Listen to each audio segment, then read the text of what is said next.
Lake Taneycomo is just an awesome trout fishery that we love very much. Nice. Hey.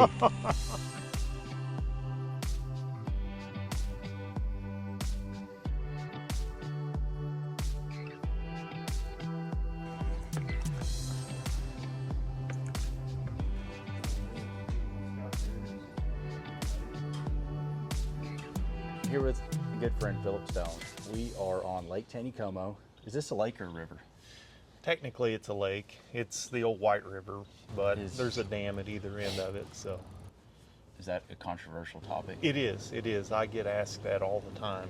It looks like a river, but yeah. It feels like a river. It feels like a river. We're in a bass boat, and we're gonna run up to the catch and release area and see if, not catch and release. It's not catch. Trophy area. The trophy area. Yes. We're gonna go up to the trophy area and see if we can catch some fish.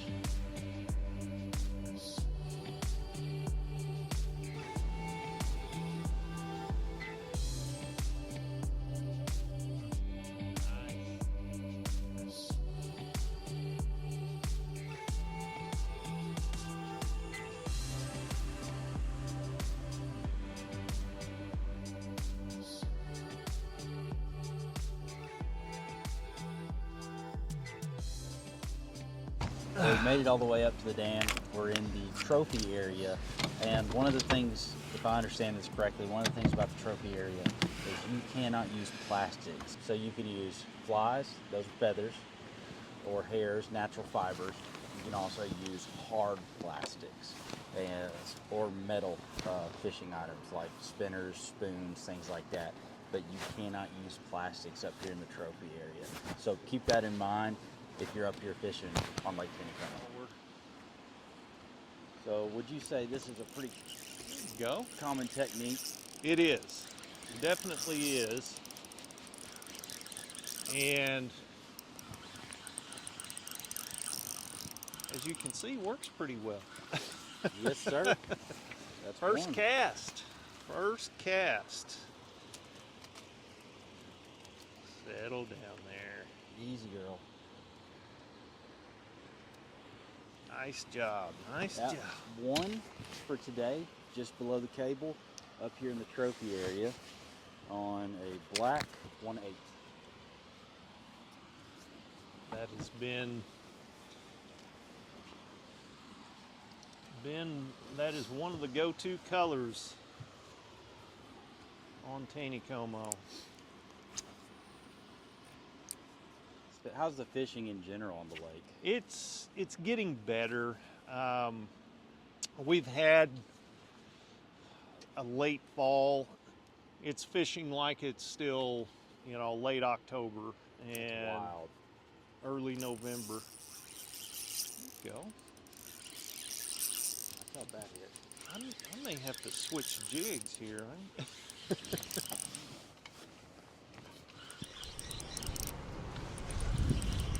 That is a pretty nice. All right. That's number 2 on the jig. Nice. And there he is. There he is. Not a bad fish. What you got? It looks like a rainbow. Looks like a pretty decent one too. Yeah, buddy. Not bad. Not bad. Get up here. Nice. Good job. Not bad. The man at all. who's used to taking people Right, fishing this gets is- to fish for a change. This is a little bit different for me. I'm not used to this. Right in the top of the mouth. There we go. Beautiful. Beautiful. All right. Taneycomo rainbow. Now, is that a slot fish? Yes, yeah. So the slot limit up here is the rainbows. Anything under 12 inches or over 20 is considered a keeper. And anything in between, you've got to release up here. And most of the time up here, there are slot limit fish up here. That's what you're going to catch. And once in a while, you will catch an over 20, but Most of your fish are between 12 Right. and 20 up here, Right, yeah. which is a lot of fun. it is. It really is. There you go. Yeah, I don't think we need to net this little fella. Keeper. So this is an example of what he was talking about. You can keep fish under 12. This guy's probably 10 or 11, or you can keep fish over 20. So it's one or the other.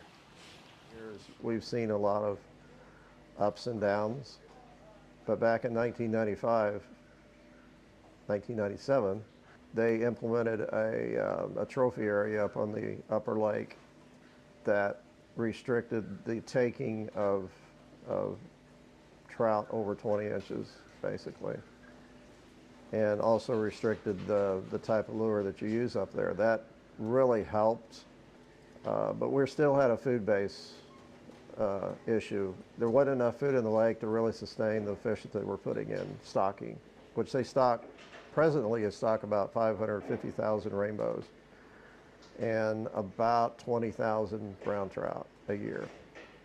But those numbers, the rainbow numbers, are down from a peak, I think, of about 1.7 million they used to put in the lake back in the 80s.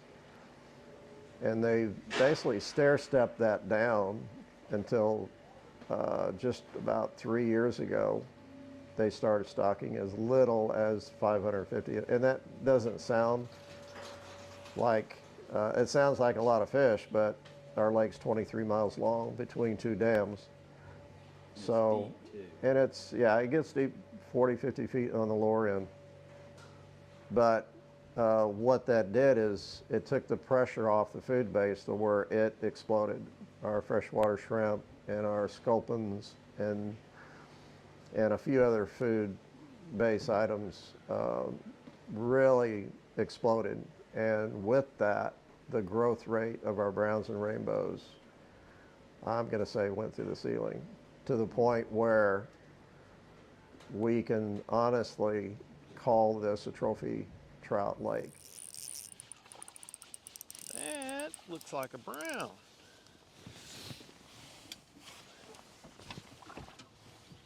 So that would be the adipose fin. And if that's clipped off, then that means it's a triploid brown that they stocked at some point. Right. This guy, he was born in the river, and he's going to get to go back to the river.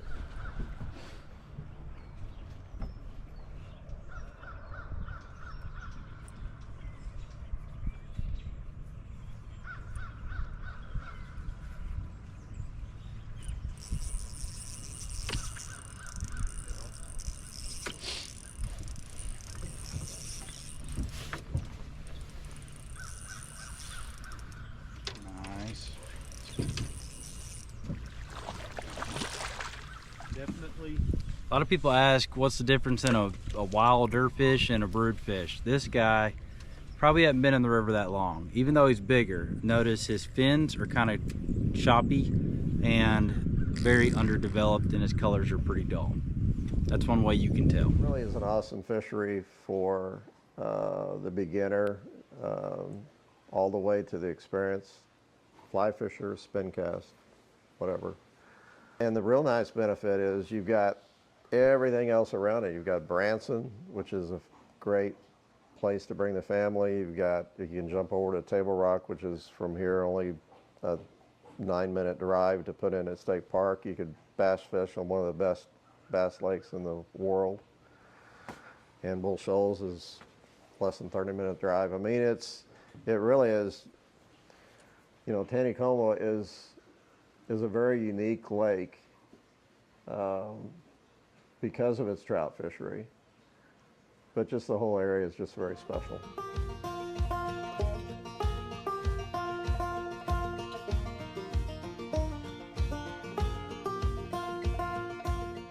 I don't get as upset as they used to be.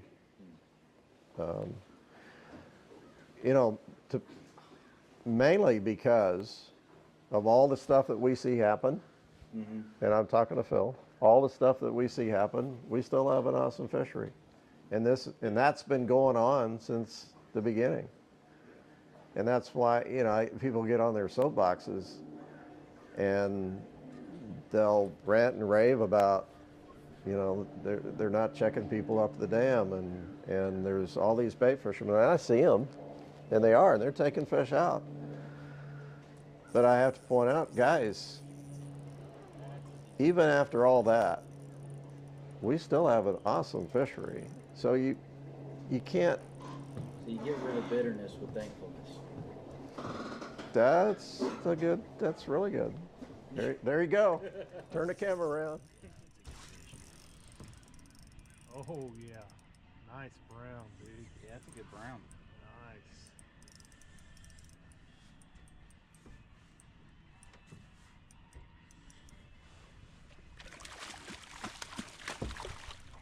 Nice. Nice. Hey, appreciate it, my friend. You bet. So even this is a slot fish. It's got to go back in.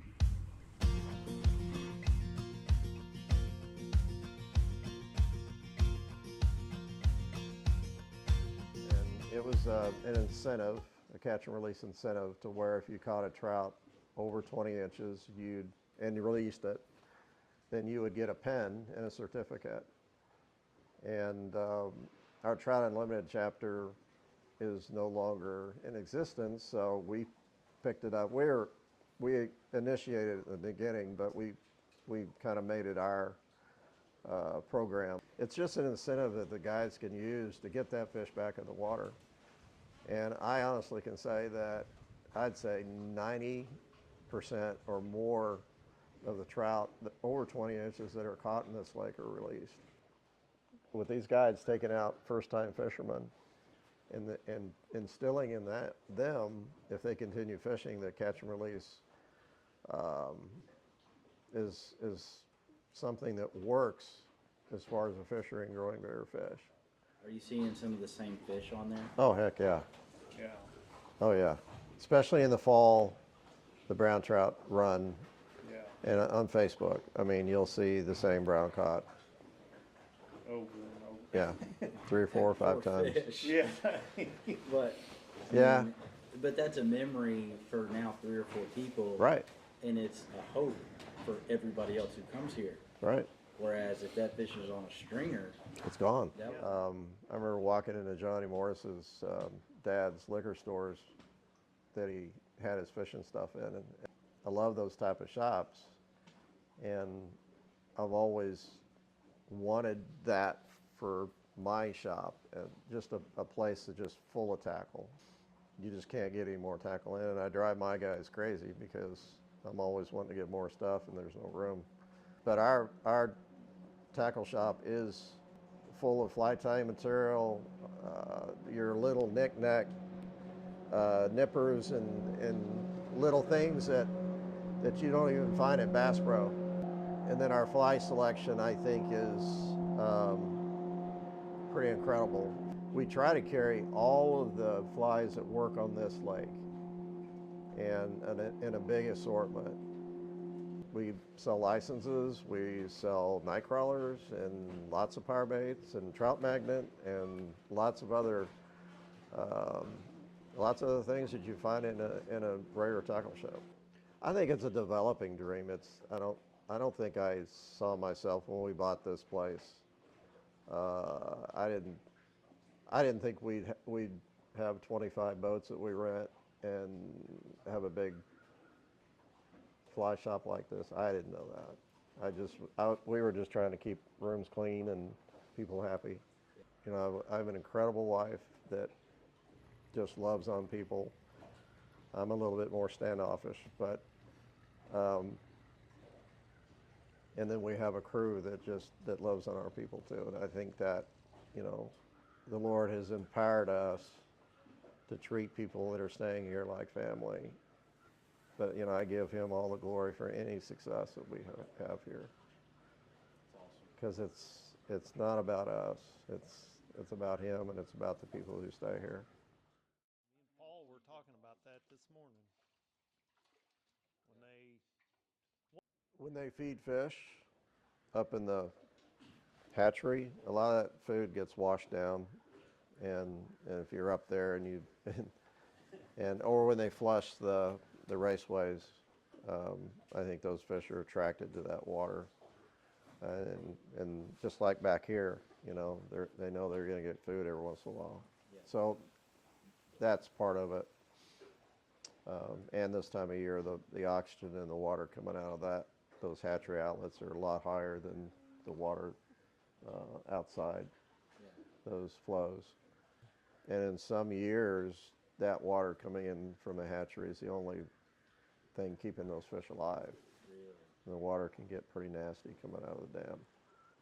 It all depends on when and how much rain we get at different periods of the winter and the spring. The water quality this year has been really, really good. I mean, even up below the dam, I haven't heard of a lot of fish really getting stressed out. The fishing's been good.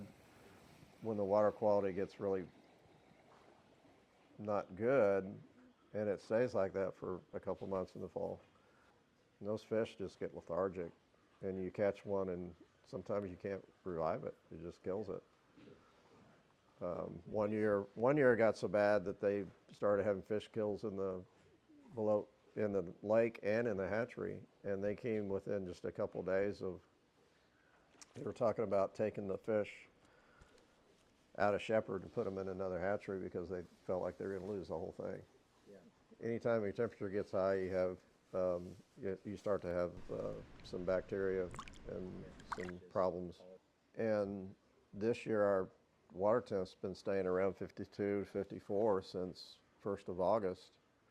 Hadn't changed. Seems like the water quality has just been a lot better this year. Guys, thank you so much for watching. And God bless you guys, and so will Mall.